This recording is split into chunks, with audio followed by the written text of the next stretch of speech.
ਤੁਹਾਡਾ ਬੈਂਕ 'ਚ ਖਾਤਾ ਤਾਂ ਹੋਏਗਾ ਨਾ। ਅੱਛਾ, ਕਿਸੇ ਦਾ ਲੋਕਰ ਵੀ ਹੋਏਗਾ ਬੈਂਕ 'ਚ। ਫਿਕਰ ਨਾ ਕਰੋ, ਸਮਾਨ ਨਹੀਂ ਪੁੱਛਣਾ। ਇਹ ਖੁਸ਼ੀਆਂ ਉਹਦੇ ਜੀਵਨ 'ਚ ਦਰਵਾਜ਼ਾ ਖੜਕਾ ਕੇ ਆਉਂਦੀਆਂ। ਹਜ਼ਾਰਾਂ ਲੱਖਾਂ ਸਾਲ ਵੀ ਲੱਗ ਜਾਣ ਤਾਂ ਵੀ ਇਹ ਸਾਇੰਸ ਕਦੀ ਪ੍ਰਮਾਤਮਾ ਨੂੰ, ਕੁਦਰਤ ਨੂੰ ਪੂਰਾ ਸਮਝ ਹੀ ਨਹੀਂ ਸਕਦੀ।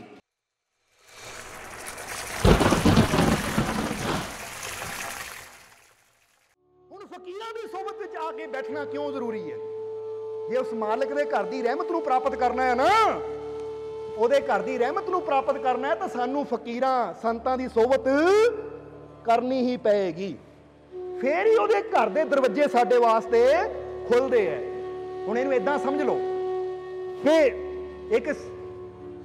ਇੱਕ ਤੁਸੀਂ ਸ਼ਬਦ ਸੁਣਦੇ ਹੋ ਜਿਹ 'ਚ ਕਿਹਾ ਗਿਆ ਮਿਹਨਤ ਮੇਰੀ ਰਹਿਮਤ ਤੇਰੀ, ਜਾਂ ਇਹਨੂੰ ਇਦਾਂ ਕਹਿ ਲਓ ਕੋਸ਼ਿਸ਼ ਮੇਰੀ ਰਹਿਮਤ ਤੇਰੀ। ਇਹ ਦੋ ਚੀਜ਼ਾਂ ਜ਼ਰੂਰ ਚਾਹੀਦੀਆਂ ਹੈ, ਫਿਰ ਇਨਸਾਨ ਨੂੰ ਜੀਵਨ 'ਚ ਕਾਮਯਾਬ ਹੋਣ ਤੋਂ ਕੋਈ ਰੋਕ ਨਹੀਂ ਸਕਦਾ। ਹੁਣ ਇਹਨੂੰ ਥੋੜਾ ਜਿਹਾ ਤਰਕ ਨਾਲ ਸਮਝ ਲਈਏ ਕਿ ਤੁਸੀਂ ਜਿੰਨੇ ਜੀ ਬੈਠੇ ਹੋ, ਤੁਹਾਡਾ ਬੈਂਕ 'ਚ ਖਾਤਾ ਤਾਂ ਹੋਏਗਾ ਨਾ, ਹੈ? ਅੱਛਾ, ਕਿਸੇ ਦਾ ਲੋਕਰ ਵੀ ਹੋਏਗਾ ਬੈਂਕ 'ਚ। ਲੋਕਰ ਵੀ ਕਈਆਂ ਨੇ ਲਏ ਹੁੰਦੇ ਬੈਂਕ ਦੇ ਵਿੱਚ। ਲਿਆ ਕਿਸੇ ਨੇ ਲੋਕਰ? ਇਹਦਾ ਲੋਕਰ ਹੈ ਬੈਂਕ 'ਚ। ਫਿਕਰ ਨਾ ਕਰੋ, ਸਮਾਨ ਨਹੀਂ ਪੁੱਛਣਾ, ਉੱਦਾਂ ਦੱਸ ਦੇ ਕਿ ਲੋਕਰ ਹੈ ਸਾਡਾ, ਕਿਉਂਕਿ ਲੋਕਰ ਦਾ ਮਤਲਬ ਹੁੰਦਾ ਹੈ ਕਿ ਬੈਂਕ 'ਚ ਸਮਾਨ ਰੱਖਣਾ ਹੈ ਨਾ ਲੋਕਰ। ਹੁਣ ਜਿਹਨਾਂ ਦਾ ਲੋਕਰ ਹੈ ਉਹਨਾਂ ਨੂੰ ਇੱਕ ਸਵਾਲ ਕਰਾਂਗੇ ਕਿ ਜਦੋਂ ਤੁਸੀਂ ਉਹ ਲੋਕਰ ਖੋਲ੍ਹਣ ਵਾਸਤੇ ਜਾਣਾ ਹੋਵੇ ਜਿਹਦੇ 'ਚ ਤੁਸੀਂ ਆਪਣਾ ਖਜ਼ਾਨਾ ਰੱਖਿਆ ਹੈ, ਖਜ਼ਾਨਾ ਯਾਨੀ ਜੋ ਵੀ ਰੱਖਿਆ ਹੈ, ਜਦੋਂ ਤੁਸੀਂ ਉਹ ਲੋਕਰ ਨੂੰ ਖੋਲ੍ਹਣ ਜਾਣਾ ਹੋਵੇ ਤਾਂ ਤੁਹਾਨੂੰ ਕੀ ਕਰਨਾ ਪੈਂਦਾ ਹੈ? ਉਹਦੇ ਵਾਸਤੇ ਤੁਹਾਨੂੰ ਕਰਨਾ ਪੈਂਦਾ, ਇੱਕ ਚਾਬੀ ਹੁੰਦੀ ਹੈ ਤੁਹਾਡੇ ਕੋਲ ਔਰ ਦੂਜੀ ਚਾਬੀ ਹੁੰਦੀ ਬੈਂਕ ਮੈਨੇਜਰ ਦੇ ਕੋਲ। ਬੋਲੋ, ਹੁੰਦੀ ਹੈ ਜਾਂ ਨਹੀਂ? ਹੁਣ ਜਦੋਂ ਤੁਸੀਂ ਆਪਣੇ ਲੋਕਰ ਕੋਲ ਜਾਂਦੇ ਹੋ, ਠੀਕ ਹੈ ਲੋਕਰ ਤੁਹਾਡਾ ਹੈ, ਫੀਸ ਤੁਸੀਂ ਦਿੰਦੇ ਹੋ, ਫੀਸ ਤੁਹਾਡੀ ਹੈ, ਕਿਉਂਕਿ ਉਹਦੀ ਵੀ ਇੱਕ ਫੀਸ ਦੇਣੀ ਪੈਂਦੀ ਹੈ ਬੈਂਕ 'ਚ ਲੋਕਰ ਲੈਣ ਵਾਸਤੇ। ਬੰਦਾ ਕਹਿੰਦਾ ਮੇਰਾ ਲੋਕਰ, ਤਾਂ ਹੀ ਬੰਦਾ ਕਹਿੰਦਾ ਨਾ ਪਤਾ ਇਹਨੂੰ ਮੈਂ ਫੀਸ ਦੇ ਕੇ ਆਪਣਾ ਕਰ ਲਿਆ। ਹੁਣ ਜੋ ਮਰਜ਼ੀ ਉਹ 'ਚ ਰੱਖੀਏ। ਹੁਣ ਜਦੋਂ ਅਸੀਂ ਬੈਂਕ ਦੇ ਵਿੱਚ ਜਾਂਦੇ ਹਾਂ, ਲੋਕਰ ਸਾਡਾ, ਇੱਕ ਚਾਬੀ ਸਾਡੇ ਕੋਲ ਹੈ, ਦੂਜੀ ਚਾਬੀ ਮੈਨੇਜਰ ਦੇ ਕੋਲ ਹੈ। ਹੁਣ ਅਸੀਂ ਆਪਣੀ ਚਾਬੀ ਲੈ ਕੇ ਲੋਕਰ ਦੇ ਕੋਲ ਚਲੇ ਜਾਈਏ, ਜਿੰਨਾ ਮਰਜ਼ੀ ਕਮਾਈ ਜਾਈਏ, ਜਿੰਨੀ ਮਰਜ਼ੀ ਮਿਹਨਤ ਕਰੀ ਜਾਈਏ, ਜਿੰਨੀ ਮਰਜ਼ੀ ਕੋਸ਼ਿਸ਼ ਕਰੀ ਜਾਈਏ, ਲੋਕਰ ਖੁੱਲ ਜਾਏਗਾ? ਆਪਣੀ ਚਾਬੀ ਲੈ ਕੇ ਚਲੇ ਗਏ, ਲੋਕਰ ਖੁੱਲ ਜਾਏਗਾ? ਤੁਸੀਂ ਕਹਣਾ ਮੇਰਾ ਲੋਕਰ ਮੇਰੀ ਚਾਬੀ ਨਾਲ ਖੁੱਲਦਾ ਕਿਉਂ ਨਹੀਂ?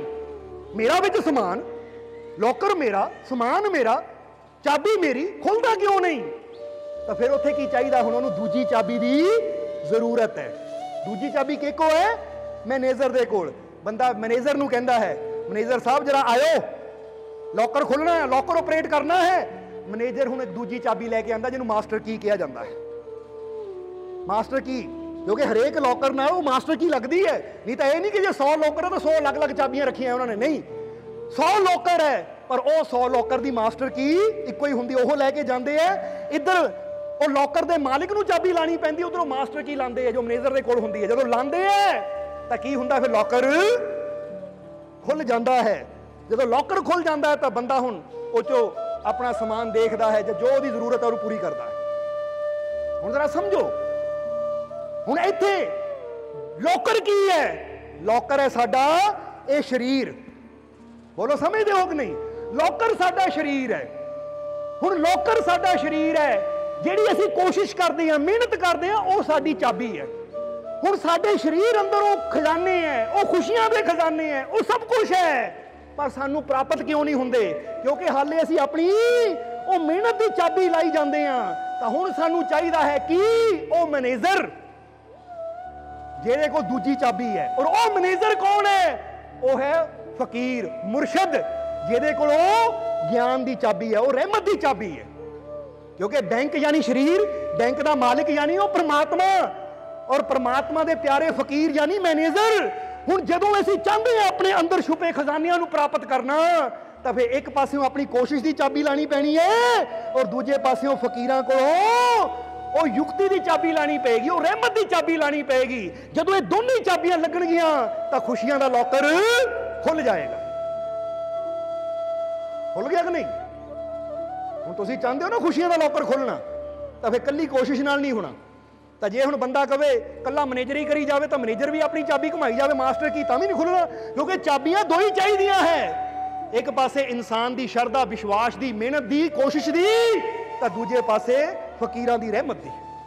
ਤਾਂ ਹੀ ਕਹਿੰਦੇ ਮਿਹਨਤ ਮੇਰੀ ਰਹਿਮਤ ਤੇਰੀ। ਇਸ ਲਈ ਜੇ ਅੱਜ ਤੁਹਾਡੇ ਜੀਵਨ 'ਚ ਤਕਲੀਫਾਂ ਹੈ, ਦੁੱਖ ਹੈ, ਪਰੇਸ਼ਾਨੀਆਂ ਹੈ, ਚਿੰਤਾਵਾਂ ਹੈ, ਤਾਂ ਸਮਝ ਲਓ ਅੱਜ ਤੱਕ ਮੈਂ ਆਪਣੀ ਚਾਬੀ ਨਾਲ ਹੀ ਖੋਲਣ ਦੀ ਕੋਸ਼ਿਸ਼ ਕੀਤੀ ਸੁੱਖਾਂ ਦੇ ਦਰਵਾਜ਼ੇ। ਅੱਜ ਤੱਕ ਮੈਂ ਆਪਣੀ ਚਾਬੀ ਨਾਲ ਹੀ ਖੋਲਣ ਦੀ ਕੋਸ਼ਿਸ਼ ਕੀਤੀ ਕਾਮਯਾਬੀ ਦੇ ਦਰਵਾਜ਼ੇ, ਪਰ ਖੁੱਲੇ ਨਹੀਂ, ਕਿਉਂਕਿ ਹਾਲੇ ਇੱਕੋ ਹੀ ਚਾਬੀ ਲੱਗੀ ਹੈ, ਦੂਜੀ ਤਾਂ ਮੈਂ ਲਾਈ ਨਹੀਂ, ਉਹਦੀ ਰਹਿਮਤ ਦੀ ਚਾਬੀ। ਕਿਉਂਕਿ ਕੁਝ ਦਰਵਾਜ਼ੇ ਉਹ ਲੋਕਰ ਦੀ ਤਰ੍ਹਾਂ ਹੁੰਦੇ ਜਿਹਦੇ ਪਿੱਛੇ ਕੀਮਤੀ ਚੀਜ਼ਾਂ ਹੁੰਦੀਆਂ ਹੈ, ਕਿ ਉਹ ਇੱਕੋ ਹੀ ਚਾਬੀ ਨਾਲ ਨਹੀਂ ਖੁੱਲਦੇ। ਪਤਾ ਹੈ ਕਿ ਜਿੱਡੀ ਬੜੀ ਚੀਜ਼ ਹੋਵੇ ਉੱਥੇ ਫਿਰ ਸੇਫਟੀ ਵੀ ਉਨੀ ਬੜੀ ਰੱਖਣੀ ਪੈਂਦੀ ਹੈ। ਫਿਰ ਇੱਥੇ ਦਾ ਗੱਲ ਮਾਲਕ ਦੇ ਘਰ ਦੀਆਂ ਰਹਿਮਤਾਂ ਦੀ ਹੈ, ਬਰਕਤਾਂ ਦੀ ਹੈ, ਕਾਮਯਾਬੀ ਦੀ ਹੈ, ਸਫਲਤਾ ਦੀ ਹੈ, ਇਹ ਜੀਵਨ ਦੀਆਂ ਖੁਸ਼ੀਆਂ ਦੀ ਹੈ। ਤਾਂ ਜੇ ਜੀਵਨ ਦੀਆਂ ਖੁਸ਼ੀਆਂ ਚਾਹੀਦੀਆਂ ਹੈ ਤਾਂ ਫਿਰ ਸਾਨੂੰ ਚਾਹੀਦਾ ਹੈ ਕਿ ਫਕੀਰਾਂ ਦੇ ਕੋਲ ਬੈਠੀਏ ਔਰ ਉਹਨਾਂ ਨੂੰ ਬੇਨਤੀ ਕਰੀਏ ਕਿ ਮਾਲਕੋ ਇਹ ਮਹਾਰਾਜ ਹੁਣ ਲਾ ਦਿਓ ਆਪਣੀ ਰਹਿਮਤ ਦੀ ਚਾਬੀ, ਤਾਂ ਕਿ ਸਾਡੇ ਜੀਵਨ 'ਚ ਵੀ ਖੁਸ਼ੀਆਂ ਦੇ ਦਰਵਾਜ਼ੇ ਖੁੱਲ ਜਾਣ। ਔਰ ਇਹ ਖੁੱਲਦੇ ਹੈ ਉਹਨਾਂ ਵਾਸਤੇ ਜਿਨ੍ਹਾਂ ਅੰਦਰ ਪ੍ਰੇਮ ਹੈ, ਜਿਨ੍ਹਾਂ ਅੰਦਰ ਵਿਸ਼ਵਾਸ ਹੈ, ਜਿਨ੍ਹਾਂ ਅੰਦਰ ਪੂਰਾ ਭਰੋਸਾ ਹੈ, ਜਿਨ੍ਹਾਂ ਅੰਦਰ ਪੂਰੀ ਸ਼ਰਧਾ ਹੈ। ਫਿਰ ਉਹਦੀਆਂ ਰਹਿਮਤਾਂ ਦੇ ਦਰਵਾਜ਼ੇ ਉਹਨਾਂ ਵਾਸਤੇ ਖੁੱਲਦੇ ਵੀ ਜ਼ਰੂਰ ਹੈ। ਇਸ ਲਈ ਇੱਕ ਗੱਲ ਹਮੇਸ਼ਾ ਯਾਦ ਰੱਖੋ ਕਿ ਜੇ ਤੁਹਾਡੇ ਜੀਵਨ 'ਚ ਤਕਲੀਫਾਂ, ਦੁੱਖ, ਪਰੇਸ਼ਾਨੀਆਂ ਹੈ ਤਾਂ ਇੱਕ ਗੱਲ ਤੁਹਾਨੂੰ ਕਵਾਂਗੇ ਕਿ ਜਦ ਤੱਕ ਤੁਸੀਂ ਅੰਦਰੋਂ ਨਹੀਂ ਬਦਲਦੇ ਨਾ, ਉਦੋਂ ਤੱਕ ਤੁਹਾਡੇ ਬਾਹਰ ਬਦਲਾਵ ਨਹੀਂ ਆਣਾ। ਬਾਹਰ ਬਦਲਾਵ ਲਿਆਉਣ ਵਾਸਤੇ ਅੰਦਰੋਂ ਬਦਲਣਾ ਜ਼ਰੂਰੀ ਹੈ। ਔਰ ਅੰਦਰੋਂ ਬਦਲਣਾ ਮਤਲਬ ਕੀ ਹੈ ਕਿ ਜਦ ਤੱਕ ਅੰਦਰ ਸ਼ੰਕਾ ਰੱਖਾਂਗੇ, ਜਦ ਤੱਕ ਅੰਦਰ ਬੇਵਿਸ਼ਵਾਸੀ ਰੱਖਾਂਗੇ, ਉਦੋਂ ਤੱਕ ਸਾਡੇ ਬਾਹਰਲੇ ਹਾਲਾਤ ਨਹੀਂ ਬਦਲਣਗੇ।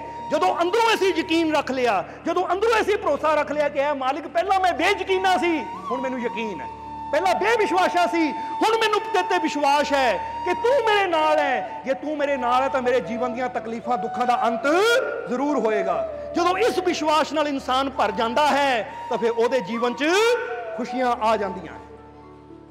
ਫਿਰ ਖੁਸ਼ੀਆਂ ਉਹਦੇ ਜੀਵਨ 'ਚ ਦਰਵਾਜ਼ਾ ਖੜਕਾ ਕੇ ਆਉਂਦੀਆਂ। ਜਿੱਦਾਂ ਹਜ਼ੂਰ ਗੌਸ ਦੇ ਬਾਰੇ ਲਿਖਿਆ ਹੈ ਕਿ ਸੁੱਖਾਂ ਤੈਨੂੰ ਲੱਭਣਾ ਹੈ ਭਾਲ ਕਰਕੇ, ਉਹ ਦੇਖ ਤਾਂ ਸਹੀ ਗੌਸ ਦਾ ਖਿਆਲ ਕਰਕੇ। ਜਰਾ ਗੌਰ ਕਰੋ, ਉਹ ਕਹਿੰਦੇ ਸੁੱਖ ਤਾਂ ਆਪ ਤੈਨੂੰ ਲੱਭਦੇ ਲੱਭਦੇ ਤੇਰੇ ਪਿੱਛੇ ਆਣਗੇ, ਇੱਕ ਵਾਰ ਤੂੰ ਉਹ ਗੌਸ ਦਾ ਖਿਆਲ ਕਰਕੇ ਤਾਂ ਦੇਖ। ਯਾਨੀ ਆਪਣਾ ਖਿਆਲ ਕਰਨ ਦਾ ਮਤਲਬ ਪਤਾ ਕਿ ਉਧਰ ਨੂੰ ਧਿਆਨ ਤਾਂ ਦੇ ਕੇ ਦੇਖ, ਇੱਕ ਵਾਰ ਵਿਸ਼ਵਾਸ ਨਾਲ ਉਹਨੂੰ ਪੁਕਾਰ ਕੇ ਤਾਂ ਦੇਖ, ਇੱਕ ਵਾਰ ਯਾਦ ਤਾਂ ਕਰਕੇ ਦੇਖ, ਖੁਸ਼ੀਆਂ ਤੇਰੇ ਦਰ ਤੇ ਚੱਲ ਕੇ ਆਣਗੀਆਂ। ਔਰ ਇਹ ਗੱਲ ਸਿਰਫ ਕਹਿਣ ਦੀ ਨਹੀਂ ਹੈ, ਇਹ ਗੱਲ ਹਕੀਕਤ ਹੈ, ਸੱਚਾਈ ਹੈ। ਇਸ ਲਈ ਜੇ ਅੱਜ ਮਾਲਕ ਦੇ ਚਰਨਾਂ 'ਚ ਆਏ ਹੋ ਤਾਂ ਵਿਸ਼ਵਾਸ ਰੱਖੋ, ਯਕੀਨ ਰੱਖੋ, ਭਰੋਸਾ ਰੱਖੋ, ਕਿਉਂਕਿ ਵਿਸ਼ਵਾਸ, ਭਰੋਸਾ ਤੁਹਾਡੀ ਚਾਬੀ ਹੈ ਤਾਂ ਰਹਿਮਤ ਉਹ ਮਾਲਕ ਦੀ ਚਾਬੀ ਹੈ। ਜਦੋਂ ਦੋ ਹੀ ਚਾਬੀਆਂ ਮਿਲ ਗਈਆਂ ਤਾਂ ਜਿੱਦਾਂ ਬੈਂਕ ਦੇ ਲੋਕਰ ਦੋ ਚਾਬੀਆਂ ਨਾਲ ਖੁੱਲ ਜਾਂਦੇ ਤਾਂ ਉਹਦੀਆਂ ਰਹਿਮਤਾਂ ਦੇ ਦਰਵਾਜ਼ੇ ਵੀ ਤੁਹਾਡੇ ਵਾਸਤੇ ਖੁੱਲ ਜਾਣਗੇ। ਬਸ ਜੇ ਜੀਵਨ 'ਚ ਪਰੇਸ਼ਾਨੀ, ਤਕਲੀਫ ਹੈ, ਫਿਰ ਸਮਝ ਲਓ ਹਾਲੇ ਕਿਸੇ ਚਾਬੀ ਦੀ ਕਮੀ ਹੈ, ਤਾਂ ਹੀ ਇਹ ਖੁੱਲ ਨਹੀਂ ਰਿਹਾ। ਤਾਂ ਹੁਣ ਮੈਂ ਲਾ ਦੇਵਾਂ ਵਿਸ਼ਵਾਸ ਦੀ ਚਾਬੀ ਆਪਣੀ ਤਰਫੋਂ, ਕਿਉਂਕਿ ਪਹਿਲਾਂ ਤੁਹਾਨੂੰ ਚਾਬੀ ਲਾਣੀ ਪੈਂਦੀ ਹੈ ਵਿਸ਼ਵਾਸ ਦੀ, ਯਕੀਨ ਦੀ, ਭਰੋਸੇ ਦੀ, ਤਾਂ ਫਿਰ ਮਾਲਕ ਦੀ ਰਹਿਮਤ ਦੀ ਚਾਬੀ ਲੱਗਦੀ ਹੈ। ਤਾਂ ਹੀ ਤਾਂ ਕਹਿੰਦੇ ਚਰਨ ਸ਼ਰਨ ਗੁਰੂ ਏਕ ਪੈਂਡਾ ਜਾਈ ਚੱਲ।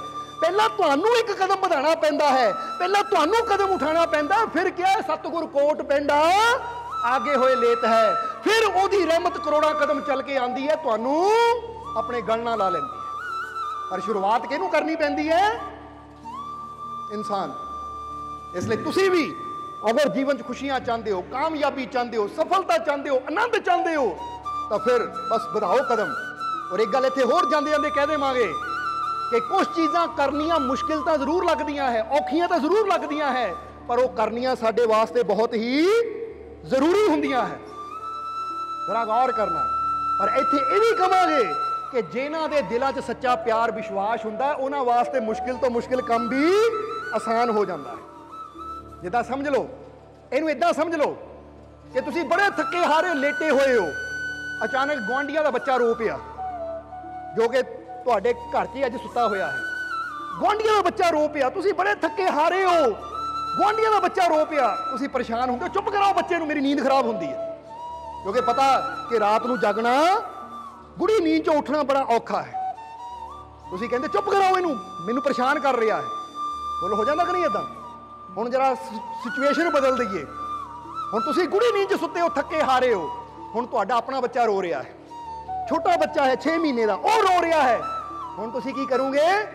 ਦੁਖੀ ਨਹੀਂ ਹੋਵੋਗੇ, ਪਰੇਸ਼ਾਨ ਨਹੀਂ ਹੋਵੋਗੇ। ਪਤਾ ਕਿ ਉੱਠਣਾ ਔਖਾ ਹੈ, ਪਰ ਇਹ ਵੀ ਪਤਾ ਹੈ ਕਿ ਉੱਠਣਾ ਜ਼ਰੂਰੀ ਵੀ ਹੈ।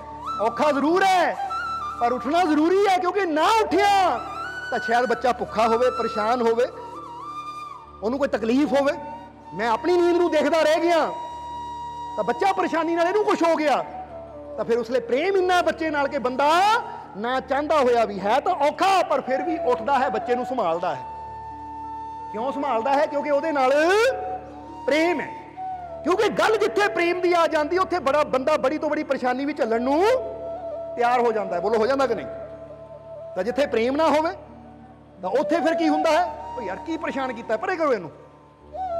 ਹੁਣ ਇਹ ਸਮਝਾਉਣਾ ਕਿਉਂ ਚਾਹੁੰਦੇ ਹਾਂ ਅਸੀਂ ਕਿ ਜਿਸ ਤਰ੍ਹਾਂ ਮਾਂ ਨੂੰ ਪਤਾ ਹੈ ਕਿ ਮੇਰੇ ਵਾਸਤੇ ਰਾਤ ਨੂੰ ਜਾਗਣਾ ਔਖਾ ਹੈ ਜਾਂ ਮੇਰੇ ਵਾਸਤੇ ਆਹ ਕੰਮ ਕਰਨਾ ਔਖਾ ਹੈ, ਪਰ ਫਿਰ ਵੀ ਬੱਚੇ ਨਾਲ ਇੰਨਾ ਪਿਆਰ ਹੈ, ਉਹਨੂੰ ਖੁਸ਼ੀ-ਖੁਸ਼ੀ ਕਰਦੀ ਹੈ ਕਿਉਂਕਿ ਪਤਾ ਮੇਰਾ ਬੱਚਾ ਹੈ।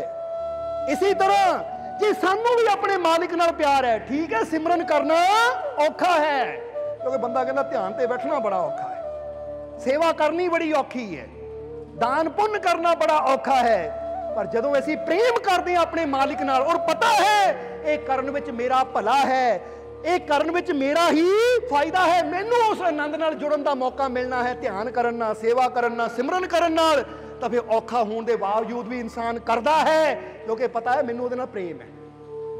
ਇਸ ਲਈ ਕੁਝ ਚੀਜ਼ਾਂ ਲੱਗਦੀਆਂ ਔਖੀਆਂ ਹੈ ਪਰ ਪ੍ਰੇਮ ਵਿੱਚ ਕਰਨੀਆਂ ਜ਼ਰੂਰੀ ਹੁੰਦੀਆਂ ਹੈ, ਫੇਰ ਹੀ ਉਹਦਾ ਇਨਸਾਨ ਲਾਭ ਲੈਂਦਾ ਹੈ, ਫੇਰ ਹੀ ਉਹਦਾ ਇਨਸਾਨ ਫਾਇਦਾ ਲੈਂਦਾ ਹੈ। ਇਸ ਲਈ ਜਿੰਨਾ ਮਰਜ਼ੀ ਔਖਾ ਲੱਗੇ ਸਤਸੰਗ ਚ ਆਉਣਾ ਕਿ ਲੈ ਵੀ ਸਤਸੰਗ 'ਚ ਜਾਣਾ ਬੜਾ ਔਖਾ ਹੈ, ਬੜੀਆਂ ਪਾਬੰਦੀਆਂ ਹੈ, ਬੜੀਆਂ ਰੁਕਾਵਟਾਂ ਹੈ, ਪਰ ਜਿਹੜੇ ਆਸ਼ਿਕ ਹੈ ਉਹ ਕਹਿੰਦੇ ਜਾਣਾ ਬੇਸ਼ੱਕ ਔਖਾ ਹੈ ਪਰ ਪ੍ਰੇਮ ਇੰਨਾ ਹੈ ਕਿ ਮੈਂ ਹਰ ਤਕਲੀਫ ਬਰਦਾਸ਼ਤ ਕਰ ਸਕਦਾ ਪਰ ਮੈਂ ਪਹੁੰਚਣਾ ਜ਼ਰੂਰ ਹੈ।